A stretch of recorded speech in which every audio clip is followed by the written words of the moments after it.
Good morning. Welcome back to the One Celtic Fans View. There's been a lot of talk about the first defeat, two defeats back to back in 10 years. I'm going to look at the comparisons this morning between Tony Mowbray's situation at Celtic and Brendan Rodgers now finds himself in. We'll talk about Brendan Rodgers first. He came out hitting back at the one and only Chris Sutton, in my opinion. He said about going through the motions at Celtic. He said in his career, I wouldn't be sat here if I went through the motions in anything. He offered a way of a response. He says, I had no big playing career, no big history in the game. I had to fight for everything that I got in the game. This will always be the case. I've never been granted any privileges in my life as a young coach or manager. I said that to the players earlier this season when we had a game against St Johnstone at home. I'm here to win, not to draw. Certainly not lose games. And I know how to win. And that's something that over time, hopefully, I can show here. Is he talking the same way that Tony Mowbray did 10 years ago before his demise at Celtic? I was here my first time. The group of players was able to maximise the potential of virtually all of them. He was able to maximise the potential of all the players. Why is he not able to maximise this group of players? Hopefully we can find that today as we go into Livingston, the bottom team in the league. Anyway, we move on from that. And Brendan Rodgers then went on to say, he says, look, that's what I've done all my career.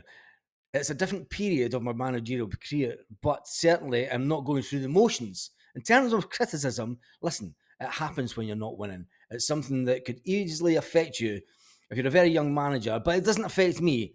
I'm here with a mentality to make sure this is put right, and hopefully we can deliver that. That's twice he said hopefully in this conversation.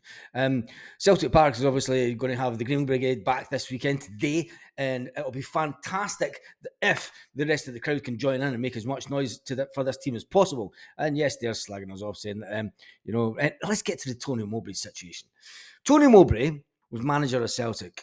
He was then taken over by Neil Lennon, who then went on to start the whole 9 in a row thing.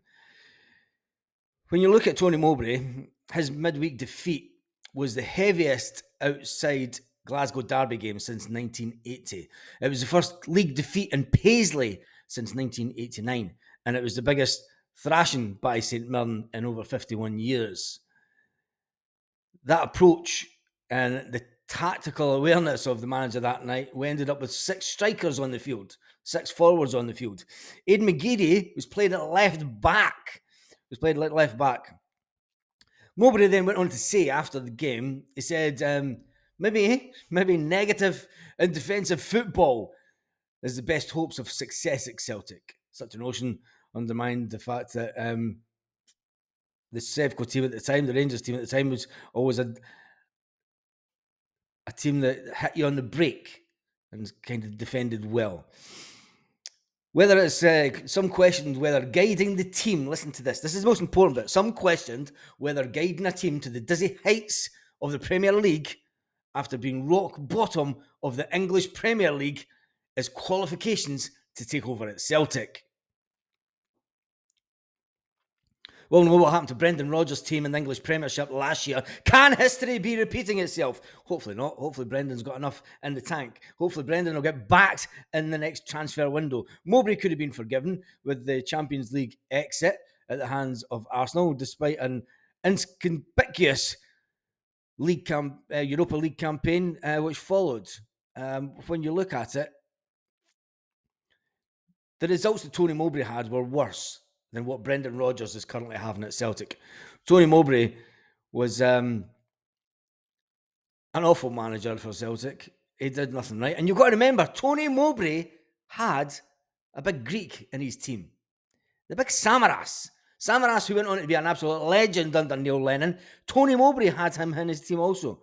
So we need to watch what we're saying, because Tony Mowbray back then was never anywhere near the level that Brendan Rodgers could take Celtic. Celtic are going through a little bump in the road. It's going to be unfortunate that we lost those 2 games, but I think we'll get back on track today. I think when you look at it, Brendan Rodgers has been here and done it before, and he knows what it takes to win. And the backing of the board in the next transfer window is going to be absolutely paramount to those next few months. So we do play Livingston this afternoon. And I'm going to show what I think is our strongest team at the moment. Obviously, we've got Joe Hart, who, although when you look at his stats, you are under the impression that we do need a new goalkeeper. I would then go with Johnson at the back, Alistair Johnson, Cameron Carter-Vickers, and I'd put Big Rocky in. I think it's important that Rocky gets game time. And playing against the bottom team in the league, surely we can get him in and get him some game time. I would then put Liam Scales on the left back instead of Greg Taylor, because Scales is in a bit better form than Taylor. I would then have Awata. Now, I'm just saying I think this is, as it stands, for the next 3 or 4 weeks, 3 weeks or whatever's left of the league before the break. And this is the strongest team that Celtic have at the moment. I would then have Awata sitting in that midfield position right in front of the defenders. I'd have Callum McGregor further forward along with Matt O'Reilly. And then out on the wing, I'd have Lewis Palmer and Dyson Maida with Kyogo up front. And hopefully that would be enough firepower to get the team over the line over the next couple of weeks. I think it's the strongest team Celtic have at the moment. It's unfortunate that Big Rocky's been out injured since the beginning of the season, but I think he is now back fit and he's training on the grass and he's back with the squad. I think it's imperative that we get him. It's unfortunate Gustav Lagerbielke is not living up to the expectations that we expected, even though he was Sweden Defender of the Year. It's unbelievable. But we move on with the Pinay that we have. And this, for me, is the strongest team that we have at Celtic at the moment until the transfer window. Can we go out and improve the quality of this squad? And I don't think improving the quality is the right words. I'm going to keep on saying this. It's putting a dampener on the players, and I think it's making sure that the players don't feel as loved when you're saying, look, you're not the quality to be here at Celtic.